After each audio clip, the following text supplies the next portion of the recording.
Нергал – бог, которого боялись даже боги. Его имя связывали с войной, болезнями, разрушением и царством мертвых. Но страшнее всего было другое.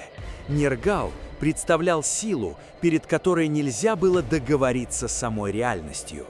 От врага можно убежать, от армии можно спрятаться за стенами. Но что делать, если враг – это болезнь, жара или бедствие, которое приходит без предупреждения? Именно таким Нергалом его представляли в древней Месопотамии. Но одна из самых тревожных историй о нем начинается там, куда живым входить вообще не полагалось. В подземном мире правила принадлежали Эрешки-Галь, владычице царства мертвых. Однажды Нергал оказался перед ней и нарушил порядок, который даже боги должны были соблюдать. Эрешки-Галь потребовала, чтобы он вернулся. Нергал подчинился, но ненадолго. Он снова вошел в ее царство, и на этот раз уже не как беспомощный гость. Между двумя божествами произошел конфликт, который закончился браком Нергала и Эрешки-Галь. Так бог войны оказался связан с царством мертвых. И это меняет весь его образ. Он был опасен не только потому, что мог уничтожать живых. Он оказался связан еще и с местом, куда однажды должен был попасть каждый смертный. Но если подземный мир делал его страшным, то война делала его видимым, а болезни – почти неуловимым. Нергалу приписывали способность приносить эпидемии и разрушительные недуги. В мире без современной медицины болезнь могла пройти через целую общину быстрее, чем люди успевали понять, что происходит. Вчера человек был здоров, сегодня он лежал в постели, завтра болезнь уже могла быть в соседнем доме.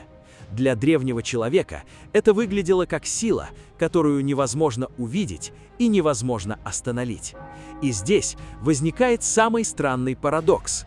Нергал был настолько опасен, что люди не просто боялись его, они обращались к нему. Ему молились, его почитали, его связывали с военной мощью и защитой царской власти. Почему?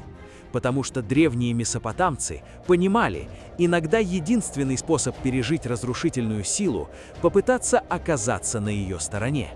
А теперь скажите в комментариях, вы бы стали поклоняться Богу, которого боялись, если бы верили, что это способ защититься от него? Поставьте лайк и подпишитесь, впереди еще боги, перед которыми древние люди испытывали совсем другой страх, потому что его сила была особенной. Он становился не просто богом, которого нужно умилостивить, он становился воплощением самого принципа неизбежности.